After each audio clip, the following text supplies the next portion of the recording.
Tapi apa pernah kau berpikir bahwa semua perbuatanmu selama ini menyebabkan ayahmu dikucilkan oleh semua pejabat keraton? Itu sumber perpecahan yang harus kita pupuk. Kau Rangin, harus terus mengipasinya. Ya, pemuda-pemuda kita sudah bergerak menuju ke kota raja untuk menghasut penduduk. Begitu kekacauan terjadi. Saatmu sudah dekat, Brahma Kumbara.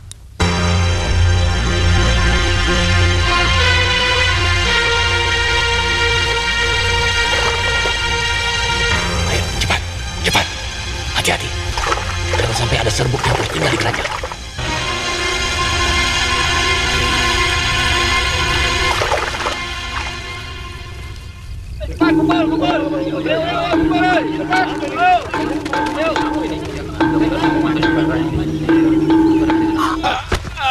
Anakku! Anakku!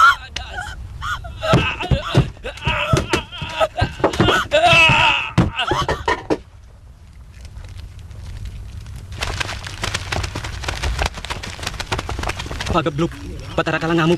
Barangkali kurang sajen. Jangan-jangan pemimpin kita sudah menyalahi janji.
Ada apa kau mencariku, Busur?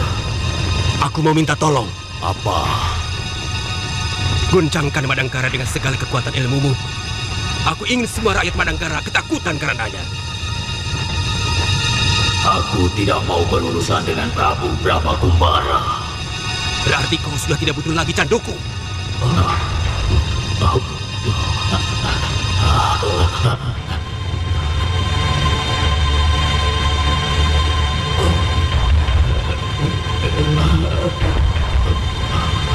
Jangan. Jangan, aku mohon berikan candu itu. Baik. Tapi lakukan apa yang kumaui. Ya.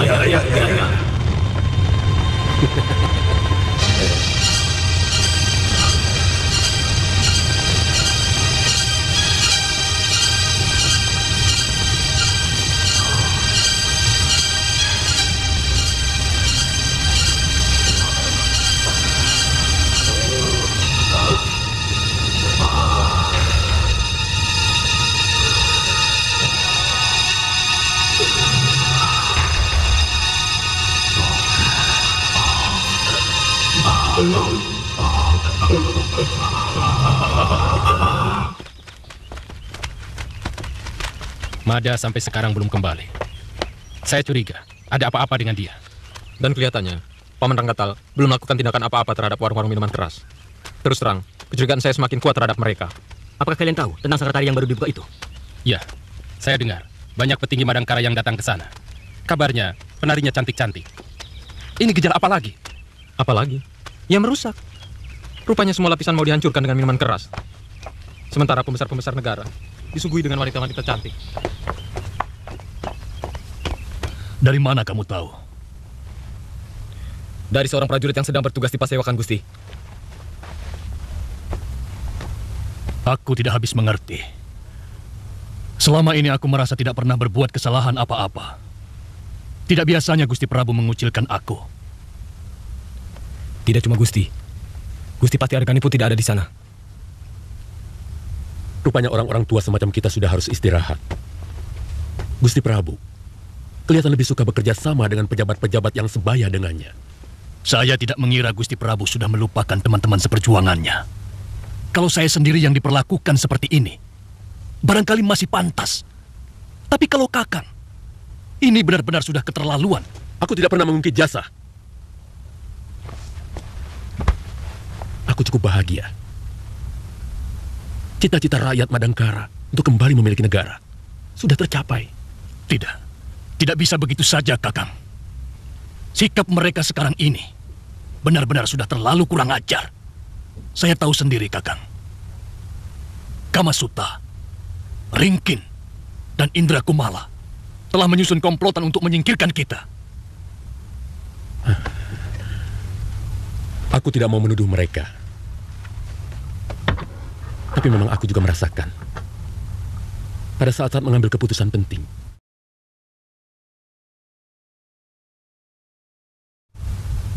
malah aku tidak diikut sertakan. Tapi tidak apa-apa. Mungkin mereka ingin meringankan bebanku. Kita ini sudah tua, Ranggatal. Tapi seharusnya Gusti Prabu berpikir lebih arif, Kakang. Kakang bukan sekedar orang bawahan, tapi kakak seperguruan. Bahkan sudah seperti orang tua Gusti Prabu sendiri. Apa salahnya kalau Kakang diangkat sebagai sesepuh? Kan jadi lebih terhormat. Tapi bukan diacukan seperti ini. Jangan mengusik kemarahanku, Rangga. Kakang berhak marah. Karena ini memang suatu kenyataan. Saya memperhatikan Gusti Prabu memang kurang menghargai orang. Saya ikut merasa perih, Kakang, ketika beliau menolak Cinta Lasmini. Cukup, Rangga! Jangan mengusik itu lagi. Itu pertanda bahwa Gusti Prabu tidak mempunyai sedikit pun rasa terima kasih kepada Kakang yang justru telah mengantarnya ke jenjang keperabuan.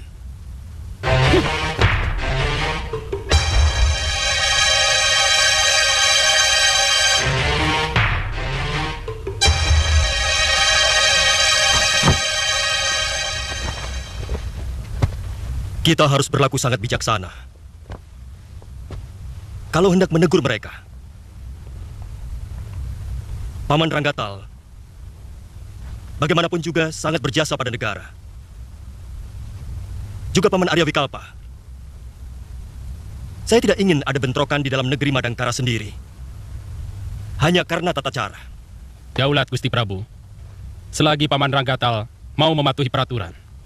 Akan tetapi, Paman Ranggatal seolah-olah tidak mau menerima teguran kita mengenai kacau balaunya pungutan pajak dan pemberian izin usaha yang mestinya bukan menjadi tugasnya, seperti pemberian izin rumah hiburan tari. Sekarang ini terus terang, hamba cemas melihat begitu banyak pejabat keraton yang setiap malam bersenang-senang di rumah hiburan dengan penari-penari cantik. Saya kurang sependapat. Kalau semua pejabat dilarang untuk menghibur dirinya, setelah mereka bekerja keras buat rakyat dan negerinya, sekali-kali mungkin boleh bersenang-senang? Tidak. Itu tidak tepat. Hiburan yang paling baik bagi seorang pejabat dan petinggi adalah kalau mereka berhasil melaksanakan tugas, berhasil membahagiakan rakyatnya. Petinggi yang gemar mencari kegembiraan pada tempat-tempat hiburan, biasanya kepekaan mereka melihat nasib rakyat kecil menjadi tumpul. Dan kalau itu berlangsung lama, maka dia akan menjadi petinggi yang lupa diri.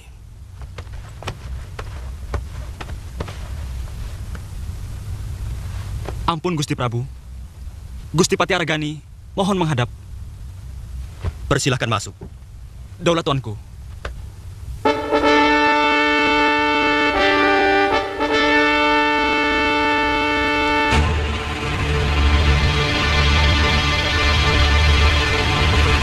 Persoalan baru akan timbul.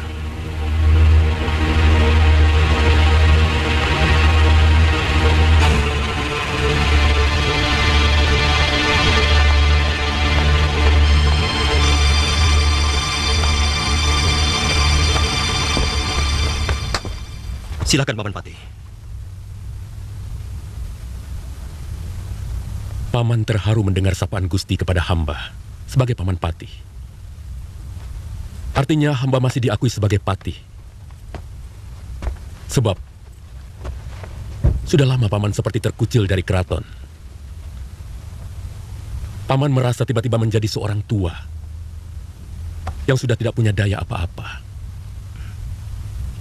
Maaf Paman, kalau kebijaksanaan saya menyinggung hati Paman. Tapi sebenarnya, semua itu saya lakukan untuk meringankan beban Paman. Paman akan lebih senang kalau dipensiunkan saja. Sudah lelah Paman berjuang. Sedari muda. Rasanya memang sudah waktunya Paman istirahat. Paman akan beternak ayam aduan. Dan ya, supaya pikiran lebih tenang.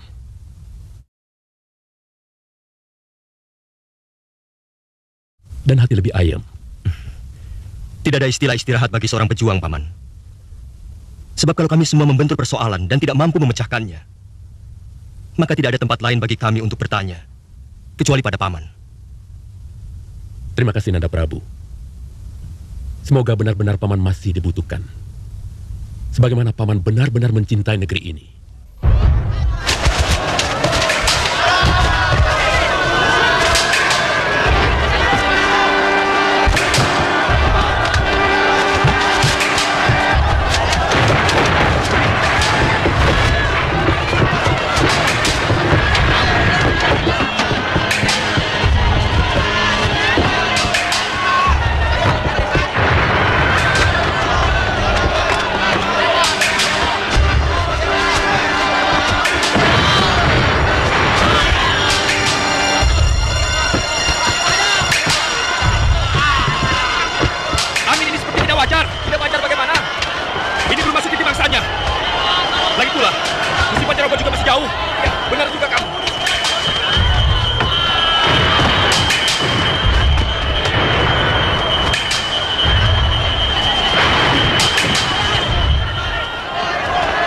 Ampun Gusti Prabu, bangunan penjagaan roboh. Terpaksa hamba berlindung kemari. Tidak apa-apa. Hujannya memang agak berbeda dengan biasanya.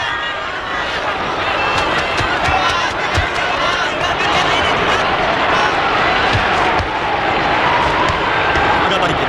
Ampun Gusti Prabu, banyak rumah penduduk yang hancur dan lenyap dihancurkan badan. Bagaimana dengan penghuninya? Korban belum bisa dihitung, Gusti.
Ampun Gusti Panglima. Para Guryang. Hamba melihat orang tua yang beracuni sungai, yang menyuruh para Guryang itu. Kamu yakin ini semua perbuatan Guryang? Benar Gusti Prabu. Mereka akan meratakan Madangkara dengan tanah. Kurang ajar. Mereka sudah berani. Aku harus menghubungi Eyang Astagina. Karena beliaulah yang mampu menghadapi Guryang-Guryang itu. Maka tidak terlalu lama, Gusti Prabu. Mungkin mereka sudah memporak-porandakan seluruh bangunan di Madangkara sebelum Gusti sampai ke Gua Pantai Selatan. Tidak ada jalan lain. Ampun Gusti Prabu. Maaf Gusti Panglima. Kalau diperkenankan, hamba mau mencoba untuk merintangi para Guryang itu. Kau sanggup? Hamba akan mencobanya, Gusti. Lakukan. Pangkatmu akan kunaikan kalau kau berhasil menaklukkan mereka. Hamba, Gusti.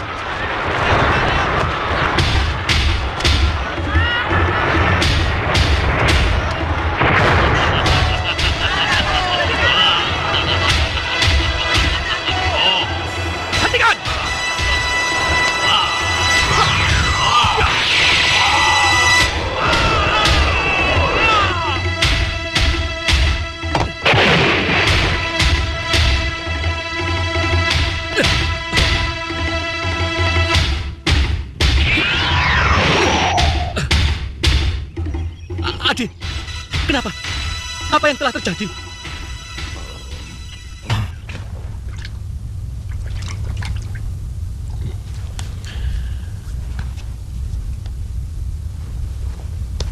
Untung kamu jatuh ke dalam air. Kalau tidak tulangmu bisa hancur.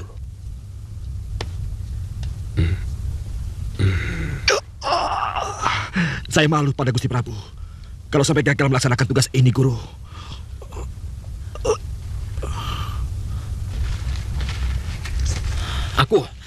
Aku yang akan membalaskan kekalahanmu, Adi Pranaka.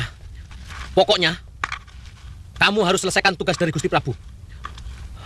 Guru, Guryang-Guryang itu harus saya bunuh, Guru.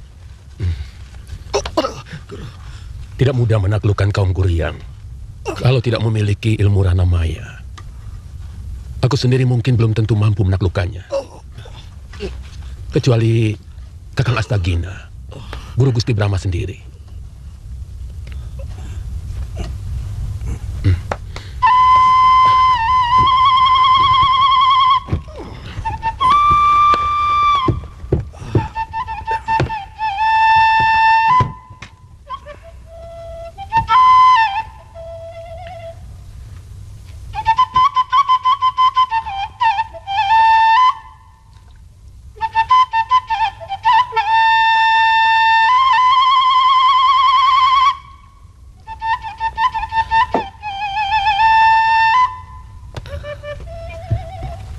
Kamu sedih, Adi?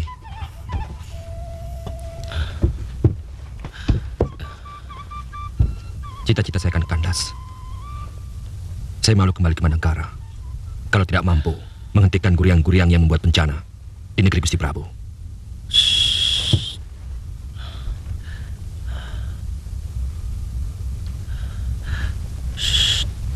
Kalau mau, kita lawan lagi Guryang-Guryang itu. Aku berjanji akan menaklukkan mereka. Mereka sangat sakti. Apakah Kakang mampu meladeni kesaktian mereka? Sebenarnya aku punya senjata untuk memusnahkan mereka. Aku mendapat ilmu yang namanya Jala Sutra dari seorang denawa yang anaknya kuselamatkan dari himpitan pohon rubuh. Ayo.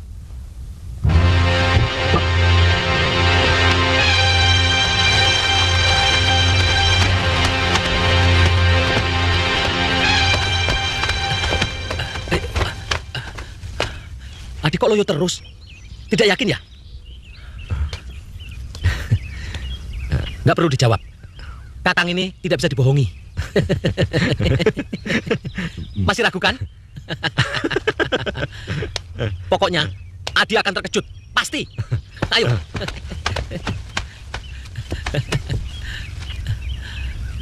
Mana senjatanya, Kakang? Pranaka. Senjata untuk melawan Guryang, pengertiannya tidak sama dengan senjata untuk melawan manusia. Sebab dunianya berbeda. Oleh karena itu, Kakang bisa mengerti kenapa Adi Pranaka tidak bisa mengalahkan mereka. Tapi Kang, Tunggu, saya ambilkan senjatanya.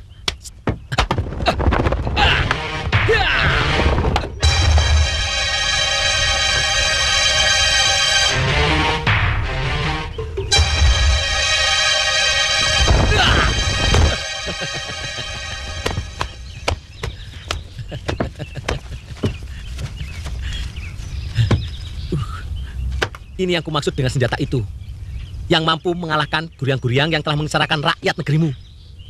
Ayo, ayo.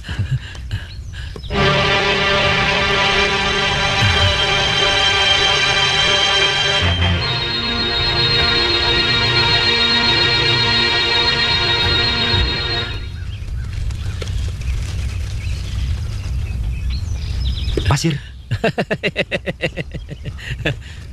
Pasir ini, bila ditaburkan pada guriang-guriang itu, akan berubah menjadi jaring yang sangat alot sekali. Adi sudah yakin sekarang? Belum. Ayo.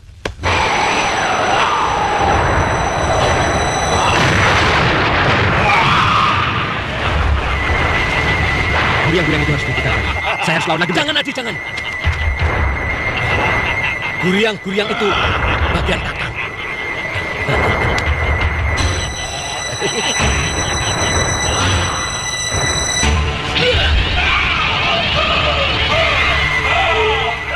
Hei guriang, aku lawanmu. Ayo cepat.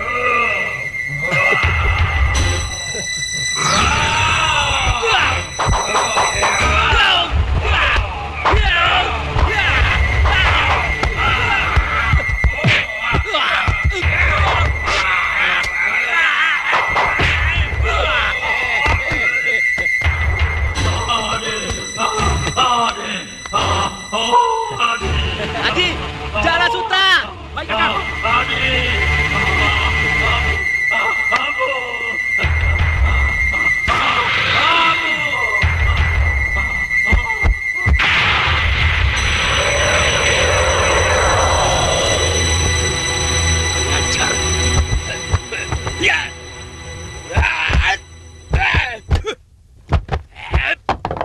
Guriang-guriang itu tidak akan keluar, walaupun tutup kendi itu dibuka, karena sudah terbelenggu oleh Jala Sutra.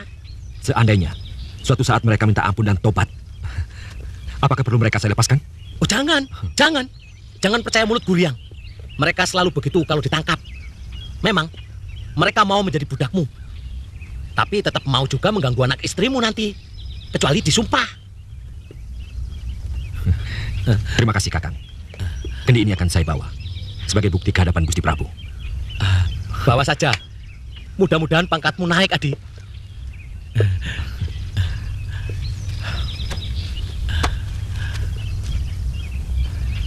Kakang, kalau kedudukan saya sudah mapan, Kakang boleh datang ke kota raja.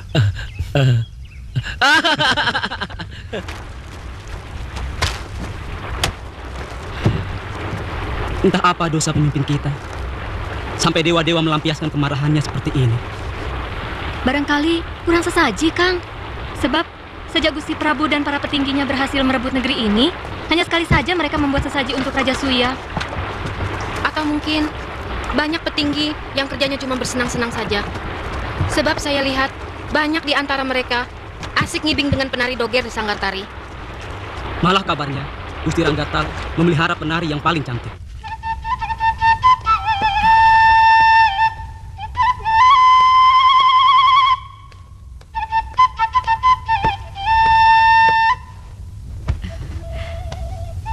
Kakang Rangga, bangun Kakang.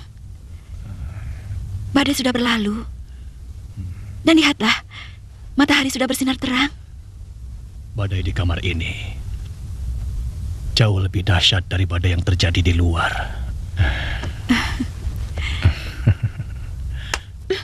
Aduh, Nyai.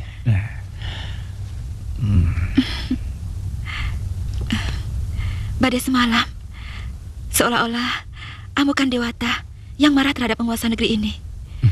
Bagaimana menurut pendapat Kakang? Entahlah, aku sendiri tidak tahu. Tapi yang jelas, Prabu Brahma adalah raja pilihan dewata. Sebab hanya beliau yang memiliki wahyu Cakraningrat. Sedangkan Patih Aragani, yang merupakan pemimpin orang Madangkara, tidak memilikinya. Tapi kenyataannya, angin ribut dan hujan datang tidak pada musimnya. Dan semua orang tahu bahwa itu adalah tanda kutukan Sang Dewata. Atau barangkali Sang Prabu dan para petinggi sudah tidak lagi menghargai para bini sepuh Madangkara. Maksud Kakang? Ya, sudah lama.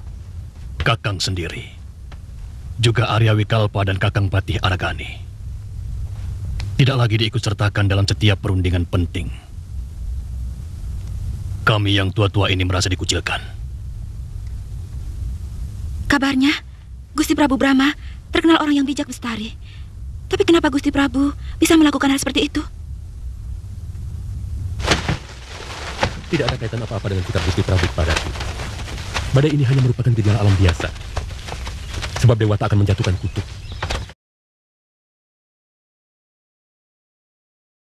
Kita semua sudah sangat menyalahi segala aturan agama. Sampai saat ini, baik pejabat maupun rakyat Madangkara masih tergolong patuh.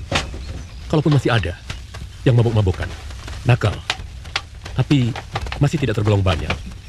Tapi nyatanya, hujan angin sehari semalam itu benar-benar seperti kutukan yang mengerikan, Kanda. Saya baru beberapa minggu di sini. Tapi saya sudah merasakan ada yang berbeda dari keadaan ketika awal pemerintahan Prabu Brahma Kumbara. Saya melihat baik rakyat maupun pejabat Madangkara sekarang sudah kehilangan rasa prihatin, rasa pengabdian kepada negara. Seolah-olah mereka semua berhak untuk menikmati kesenangan dan kepuasan dari negara yang merasa telah mereka rebut dengan tangan mereka sendiri. Mungkin pendapatmu benar, Lasmini. Tapi aku tidak yakin hanya karena itu Dewata menurunkan tangannya untuk menyiksa rakyat. Aku tidak yakin. Dalam situasi seperti ini, Gusti Patih tidak diundang ke keraton. Padahal ada pasewakan mendadak. Mulutmu itu berbahaya, Rangin. Kalau didengar telik sandi keraton, kau bisa ditangkap dengan tuduhan mengadu domba aku dengan petinggi-petinggi yang lain. Hamba pasrah saja, Gusti. Memang kenyataannya seperti itu. Mohon dijawab dengan jujur, Gusti. Apakah Gusti Patih diundang ke keraton? Tutup mulutmu, Rangin.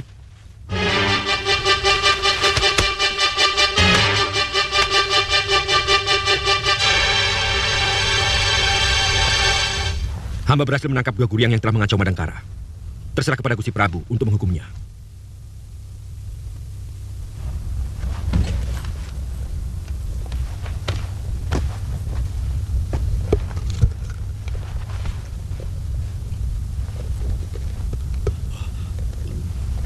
Bebaskan hamba, Tuan. Bebaskan hamba. Hamba bersedia menjadi budak Tuan selamanya. Kalian akan kubebaskan. Tapi katakan dulu, mengapa kalian merusak negeriku? Kami disuruh. Oleh siapa? Ki Busur dari Ciujung. Ciujung. Itu daerah pemberontak Kuntala, Gusti Prabu. Pengikut Mangkubumi Rangkamale.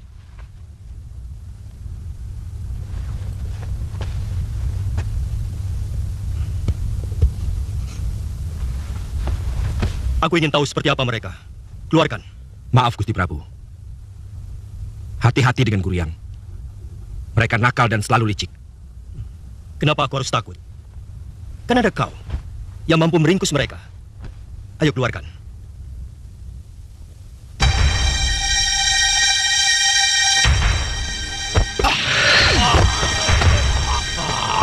Bebaskan hamba. Bebaskan hamba. Kau tahu apa hukuman seorang guriang yang ditaklukkan oleh manusia? Akan dibuang ke tengah laut atau ke puncak gunung. Kau akan kubebaskan. Kalau mau, bersumpah setia kepadaku. Hamba bersedia, Tuan. Baik. Kalau kau berani menyalahi sumpah, abdiku dengan mudah akan kembali menangkapmu. Silakan sumpah kami, Tuan. Bagus. Tundukkan kepala kalian dan bentuklah sembah.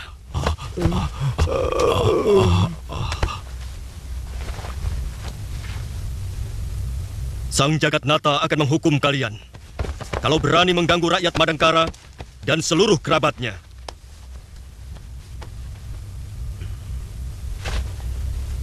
Sebagai budakku, kalian semua akan kutugaskan untuk menjaga Madangkara dari gangguan bencana di 4 penjuru. Kalau ada yang lalai di antara kalian, maka kalian semua akan kutangkap dan kubuang ke tengah samudra. Mengerti?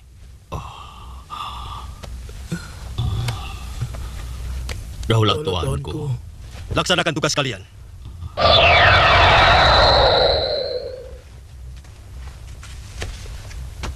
Maaf Gusti Prabu. Bagaimana kalau Guryang-Guryang itu kembali mengganggu kita? Bangsa Guryang paling takut pada sumpah. Dia akan setia menjalankan tugasnya sampai mati. Ranaka, aku kagum pada kehebatanmu. Sesuai janjiku, maka kau akan kuangkat sebagai senopati muda yang akan membawahi seluruh Bayangkara Raja. Terima kasih Gusti Prabu. Sekarang aku terancam. Jadi, pendapatku, lebih baik kita serang Madangkara sekarang juga. Tidak, Ki Busur. Itu akan sia-sia. Kami sudah sepakat untuk melakukan perjuangan jangka panjang. Apa yang telah kami lakukan sudah mulai menampakkan hasilnya. Beberapa penari Telaga 9 Bidadari sudah berhasil memikat para pejabat penting. Aku tidak mengerti dengan cara perjuangan kalian. Apa yang sedang dilakukan oleh Prabu Mangkubumi Rangkamalih dengan semua teman-temannya yang mampu menendang Pangeran Damar Kencana dan menipu Prabu Kuntala. Itu baru perjuangan yang sebenarnya. Bukan dengan penari-penari. Perjuangan semacam itu butuh kekuatan yang besar sekali, Ki Busur. Sekarang ini, orang Kuntala sejati hanya tinggal beberapa gelintir. Sehingga menurut cara perjuangan yang berbeda. Tidak dengan ini, tapi ini. Jadi apa yang harus kulakukan sekarang? Sebab Brahma pasti mencari dan menangkapku. Untuk sementara, Paman harus menyingkir dari tempat Paman. Juga jangan menetap di Jampangkolot. Karena pemerintah tahu, orang-orang Kuntala sejati banyak menetap di Jampangkolot. Sementara itu, kami akan menyibukkan orang-orang Madangkara dengan taktik adu domba kami. Perlu dipertimbangkan, Mantili. Dan aku tidak bisa seenaknya mengusir Lasmini. Meskipun perbuatannya sulit untuk bisa dimaafkan. Aku tidak ingin Paman Aragani dan Bibi Ratnasi akan menjadi tersinggung. Karena hal ini akan lebih bisa memanaskan keadaan. Tapi kalau tidak ditindak, dia dapat membuat keruwetan baru lagi, Kanda Prabu. Itu lebih baik. Sehingga alasan untuk membunuh dan mengusir Lasmini dari Madangkara akan menjadi lebih kuat. Saya bersedia kalau diserahi tugas Kanda Prabu untuk mengusir perempuan bina itu.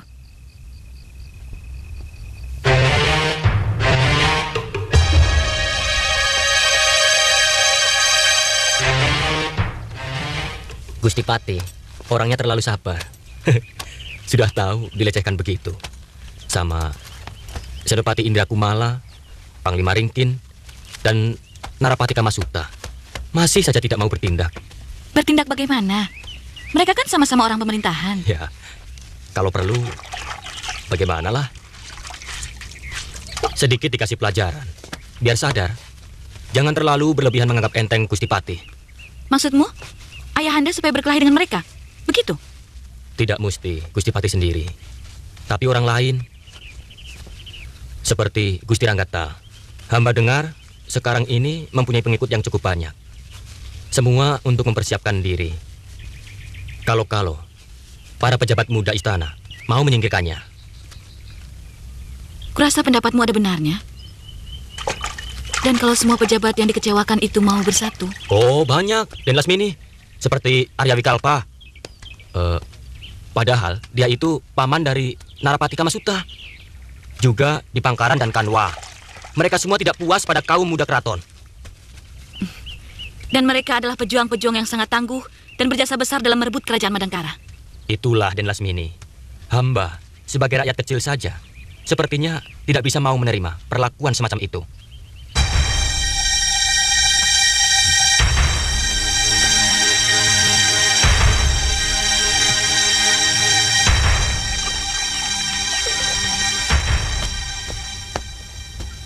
Masih ingat pulang, Kakang?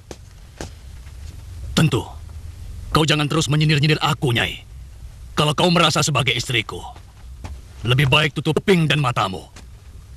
Ladeni aku seperti biasanya. Seharusnya kau sadar kenapa aku jarang-jarang pulang. Ya, karena Kakang telah terpikat oleh penari lacur itu. Apa kamu bilang?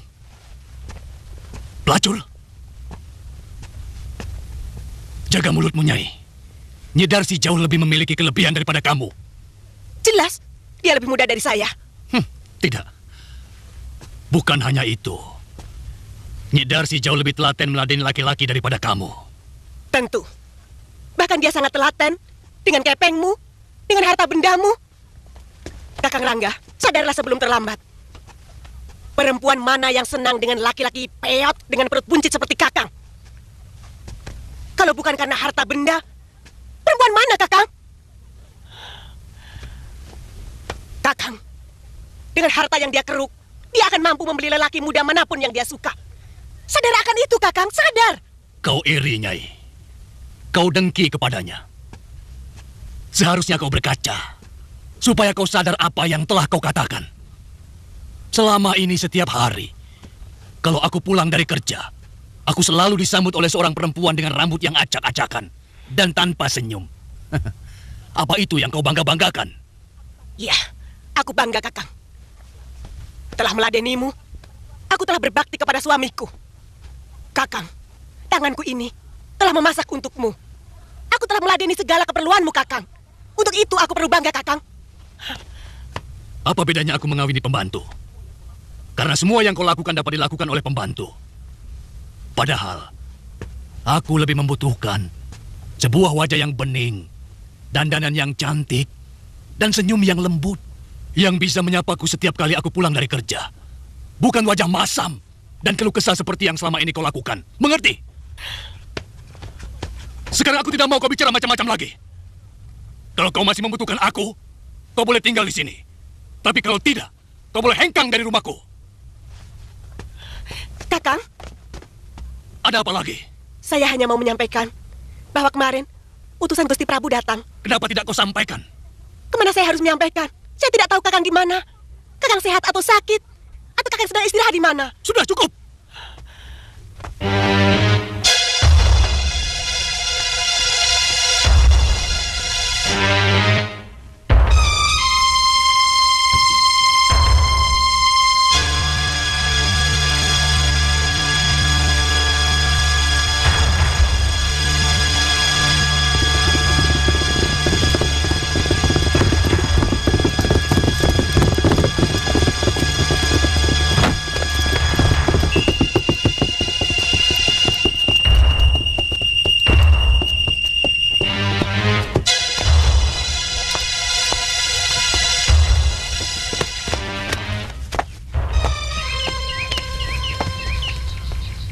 Ada apa, Senopati?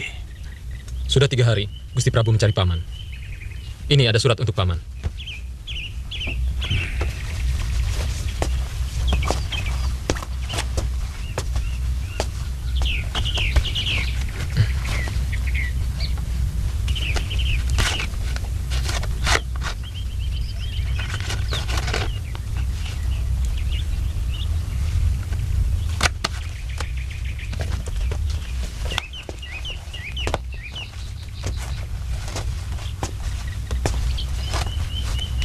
Aku tidak mengerti apa sebenarnya yang diinginkan Gusti Prabu.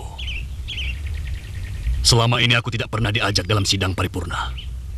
Tapi sekarang aku dipersalahkan karena berdirinya sanggar tari dan kedai minuman itu. Padahal keduanya sah berdiri, karena tidak ada undang-undang Madangkara yang melarangnya. Bukan masalah sah atau tidak, Paman. Tapi tentang beritanya, bahwa Paman juga merupakan pemilik sanggar tari tersebut. Bahkan, Paman telah menjadikan salah seorang dogernya menjadi selir Paman. Apa salahnya? Jelas salah, Paman. Sebagai seorang pejabat keraton, dilarang ikut berdagang dan membuka usaha sanggar tari. Tujuannya adalah uang. Kalau mau memecat aku, bukan begini caranya. Aku merasa selalu dikorek-korek. Dicari-cari sekecil apapun kesalahan yang aku lakukan. Ini tidak adil. Aku menjadi pejuang Madangkara sejak negeri ini dijajah oleh Kuntala, sampai kami berhasil merebutnya kembali. Sebenarnya aku malu mengungkit-ungkit semua ini. Tapi kalau aku dipersalahkan terus, Aku tidak bisa terima. Silakan Paman menyampaikannya sendiri pada Gusti Prabu. Besok ada Pasaran Agung. Baik, aku akan datang. Tapi bukan sebagai rakrian. Aku akan menyerahkan jabatanku. Dan aku siap untuk dibuang. Saya pamit dulu, Paman Rangga.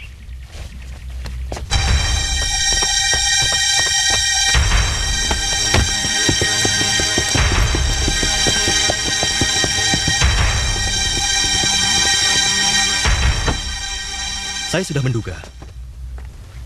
Paman Ranggatal pasti akan marah. Tapi terpaksa harus dilakukan. Sebab kalau tidak, bukan mustahil akan terjadi penyelewengan jabatan yang jauh lebih membahayakan negara. Bagaimana kalau Paman Ranggatal menaruh dendam kepada Gusti Prabu? Padahal, untuk saat seperti ini, kita harus menjaga kerukunan, supaya musuh tidak mudah menyusup. Seharusnya Paman Ranggatal yang mesti mawas diri. Tapi untuk berkhianat pada negerinya sendiri, tidak mungkin. Pengabdiannya sudah cukup lama. Beliau itu teman seperjuangan ayahku. Juga Paman Aragani dan Arya Wisnawa. Kalau kita bertiga menyerahkan jabatan kita secara bersama-sama, saya yakin mungkin Brahma akan berpikir. Dan anak-anak muda itu akan tahu bahwa kita yang tua-tua ini tidak bisa disepelekan begitu saja. Jangan terlalu mengikuti hawa nafsu. Karena kalau para pemimpin di negeri ini bertarung, maka semua musuh Madangkara akan bersorak-sorai kegirangan. Tapi hal semacam ini rupa-rupanya yang diinginkan Brahma.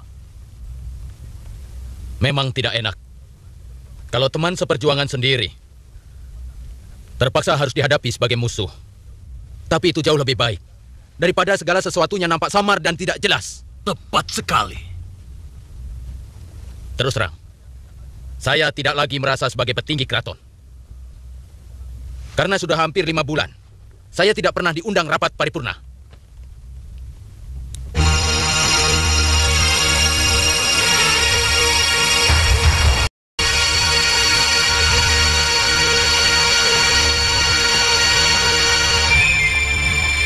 Saya mohon diri. Silakan Pak.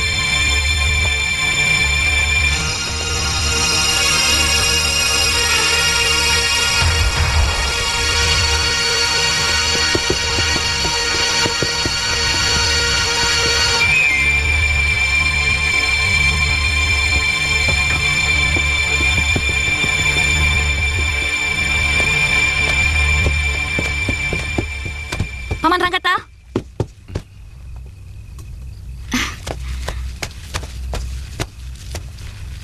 Saya telah mendengar percakapan Paman dengan Ayahanda.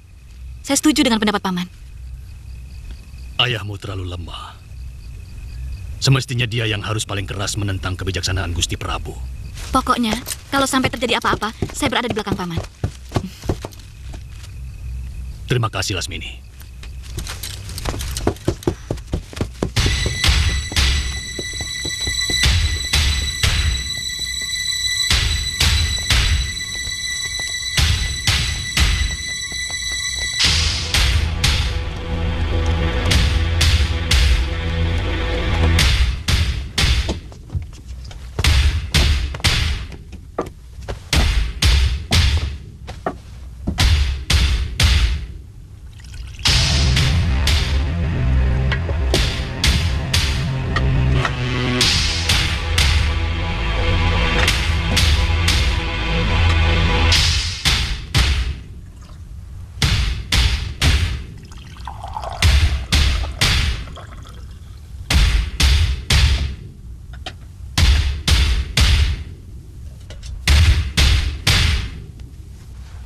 Jangan, Gusti Prabu.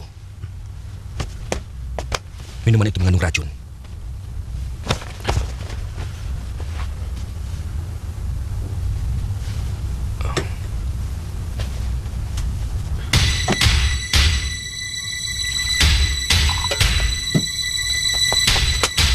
Minum ini.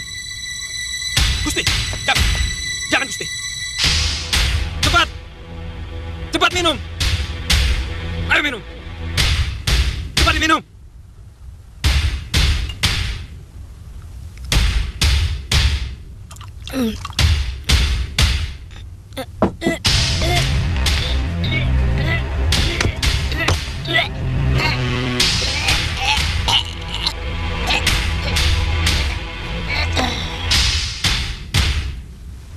Warangan. Kurang ajar.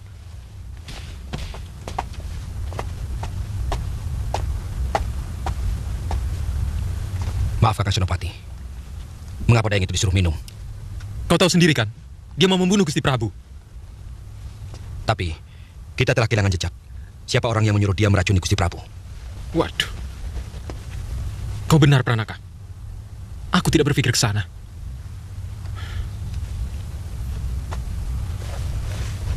Periksa semua dayang-dayang ini. Baik, Gusti. Kalian semua ditahan.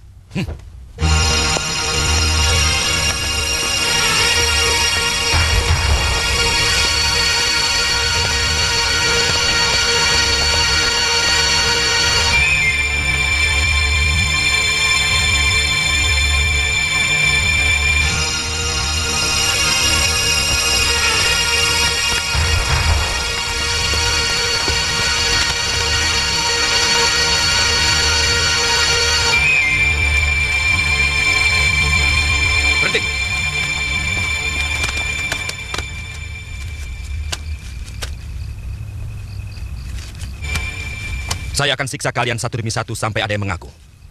Atau paling tidak, memberitahu di antara kawanmu yang mencurigakan berkomplot membunuh Gusti Prabu. Ampun, Raden Senopati. Hamba melihat dia selalu akrab dengan Dayang Sunti. Mereka berdua adalah dayang baru yang diangkat oleh Gusti Raden Tumenggung Rastra. Ampun, Raden Senopati. Hamba tidak bersalah. Ampun, Raden. Ampun, Raden. Ampun. Ampun, Raden.